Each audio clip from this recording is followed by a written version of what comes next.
ശബരിമല സ്വർണ്ണ കവർച്ചയുമായി ബന്ധപ്പെട്ട് നമ്മളൊക്കെ ആഗ്രഹിക്കുന്ന രീതിയിലുള്ള ഇടപെടൽ കേന്ദ്ര ഏജൻസികളുടെ ഭാഗത്തു നിന്ന് ഉണ്ടാകും എന്ന വളരെ പ്രധാനപ്പെട്ട ചില സൂചനകൾ ഇപ്പോൾ ഞങ്ങളുടെ കൊച്ചി ബ്യൂറോ റിപ്പോർട്ട് ചെയ്യുന്നുണ്ട്. ശബരിമല സ്വർണ്ണ കവർച്ചയിൽ പ്രാഥമിക അന്വേഷണ റിപ്പോർട്ടും ഇഡി കോടതിക്ക് കൈമാറും.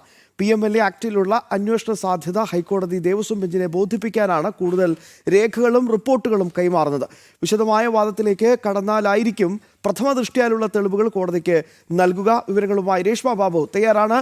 രേഷ്മ, നമസ്തേ, സ്വാഗതം പുത്തപ്പുലിയിലേക്ക്. നമുക്ക് ഒരുപക്ഷെ എല്ലാവരും കോടിക്കണക്കിന് വരുന്ന അയ്യപ്പ ഭക്തരുടെ ആഗ്രഹമാണ് ഈ വിഷയത്തിൽ ഒരു കേന്ദ്ര ഏജൻസി, ED പോലെ ഒരു ഏജൻസി തന്നെ അന്വേഷിക്കണം. എന്നാലേ ഇതിൻ്റെ കൃത്യമായി തന്നെ കാട്ടുകള്ളന്മാർ എവിടെ വരെ എത്തി എന്നതിൻ്റെയൊക്കെ വസ്തുതകൾ പുറത്തു വരൂ എന്ന്. എന്തായാലും ആ തരത്തിലേക്ക് ഒരു പ്രതീക്ഷ എത്രത്തോളം നമുക്ക് ഈ നിമിഷം നമുക്ക് വെച്ച് പുലർത്താനാവും?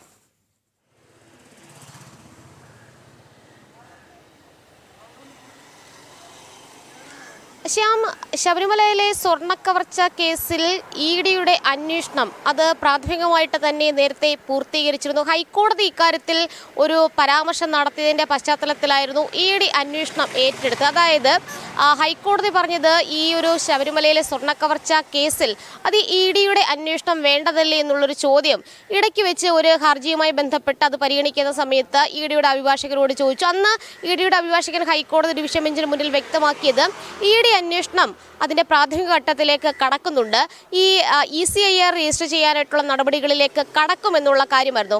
അതിനോടനുബന്ധിച്ച് തന്നെയാണ് റാന്നി മജിസ്ട്രേറ്റ് കോടതിയിൽ ED ഒരു ഹർജി ഫയൽ ചെയ്യുന്നത്. അതായത് ഈ ശബരിമലയിലെ സ്വർണ്ണക്കവർച്ച കേസിൽ അതുമായി ബന്ധപ്പെട്ടുള്ള FIR, പ്രഥമ വിവര മൊഴികൾ, ഇതടക്കമുള്ള എല്ലാ അനുബന്ധ രേഖകളും തങ്ങൾക്ക് വേണമെന്നുള്ളതായിരുന്നു EDയുടെ ആവശ്യം. പക്ഷേ അത് റാന്നി മജിസ്ട്രേറ്റ് കോടതി നിരാകരിച്ചു.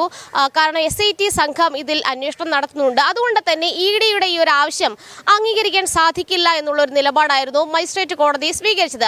അതിനിടയിൽ തന്നെ ഈ മജിസ്ട്രേറ്റ് കോടതിയുടെ ഉത്തരവ് റദ്ദാക്കണമെന്നാവശ്യപ്പെട്ടുകൊണ്ട് എൻഫോഴ്സ്മെന്റ് ഡയറക്ടറേറ്റ് ഹൈക്കോടതിയിൽ ഹർജി നൽകിയിരിക്കുകയാണ്. അതിപ്പോൾ നിലവിൽ ചീഫ് ജസ്റ്റിസിന് വിട്ടിരിക്കുകയാണ്. കാരണം ഇത് ദേവസ്വം ബെഞ്ച് പരിഗണിക്കട്ടെ എന്നുള്ളൊരു നിലപാടാണ് ആദ്യഘട്ടത്തിൽ ഈ ഹർജി പരിഗണനയ്ക്ക് വന്ന സമയത്ത് ഒരു സിംഗിൾ ബെഞ്ച് സ്വീകരിച്ചത്. അതുകൊണ്ട് തന്നെ ദേവസ്വം ബെഞ്ചിലേക്ക് വിടുന്ന കാര്യത്തിൽ ചീഫ് ജസ്റ്റിസ് ആണ് തീരുമാനം കൈക്കൊള്ളേണ്ടത്. അതുകൊണ്ട് തന്നെ അദ്ദേഹമാണ് ഇക്കാര്യത്തിൽ ഒരു തീരുമാനം എടുത്തുകൊണ്ട് ഏത് ബെഞ്ചിലേക്ക് വിടണമെന്ന ഒരു നടപടിയിലേക്ക് കടക്കുക.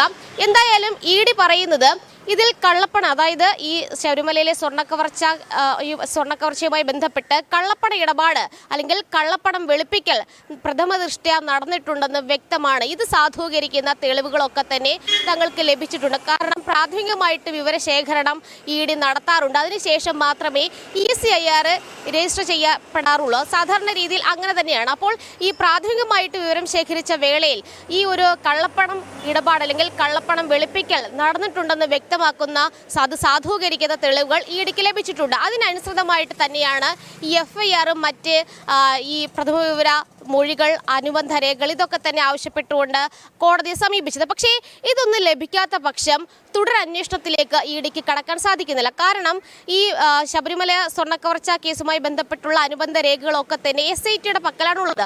അത് കോടതിയിലടക്കം SIT സംഘം സമർപ്പിച്ചിട്ടുണ്ട്. പക്ഷേ ആ രേഖകൾ EDക്ക് ലഭിച്ചെങ്കിൽ മാത്രമേ ഔദ്യോഗികമായിട്ട് തന്നെ ECIR രജിസ്റ്റർ ചെയ്തുകൊണ്ട് നടപടിയിലേക്ക് എൻഫോഴ്സ്മെന്റ് ഡയറക്ടറേറ്റിന് കടക്കുവാൻ സാധിക്കൂ. SIT സംഘം പറയുന്നത് EDയുടെ അന്വേഷണം ഇക്കാര്യത്തിൽ അനിവാര്യമല്ല. സർക്കാരും, അതായത് സംസ്ഥാന സർക്കാരും അത്തരമൊരു നിലപാടിൽ തന്നെയാണ് ഉള്ളത്. കാരണം EDയുടെ അന്വേഷണമൊന്നും വേണ്ട, നിലവിലെ SIT സംഘം അന്വേഷണം നടത്തുന്നുണ്ടെന്നുള്ളതാണ്. പക്ഷേ ഇതിലെ കള്ളപ്പണ ഇടപാട് നടന്നിട്ടുണ്ടെങ്കിൽ അതിൻ്റെ അന്വേഷണം നടത്താനായിട്ടുള്ള സ്വതന്ത്ര ഏജൻസി, അതിനുള്ള അധികാരമുള്ള ഏജൻസി എന്ന് പറയുന്നത് കേന്ദ്ര ഏജൻസി തന്നെയാണ്, ED തന്നെയാണ്. ED മാത്രമേ അക്കാര്യത്തിൽ ഒരു അന്വേഷണം നടത്തിക്കൊണ്ട് തെളിവുകൾ ശേഖരിച്ചുകൊണ്ട് മുന്നോട്ട് പോകാൻ സാധിക്കൂ. പക്ഷേ ഈ ഒരു അനുബന്ധ രേഖകൾ ലഭിക്കാത്ത പക്ഷം EDയുടെ അന്വേഷണം തടസ്സപ്പെടുന്ന ഒരു സാഹചര്യമുണ്ട്. എന്തായാലും ഈ പ്രഥമ വിവര റിപ്പോർട്ട് അല്ലെങ്കിൽ പ്രഥമ വിവര റിപ്പോർട്ട് ഫയൽ ചെയ്യുന്നതിന് മുന്നേ തന്നെ അതിൻ്റെ പ്രാഥമികമായിട്ടുള്ള അന്വേഷണം നടത്തി അതിൻ്റെ രേഖകളും അതിൻ്റെ തെളിവുകളും അടക്കം ഹൈക്കോടതിക്ക് കൈമാറിക്കൊണ്ടൊരു നീക്കത്തിലേക്ക് കടക്കാനായിട്ടാണ് ED ഉദ്ദേശിക്കുന്നത്. അതായത് ഈ ഹൈക്കോടതി ദേവസ്വം ബെഞ്ചിനെ ബോധ്യപ്പെടുത്തുക,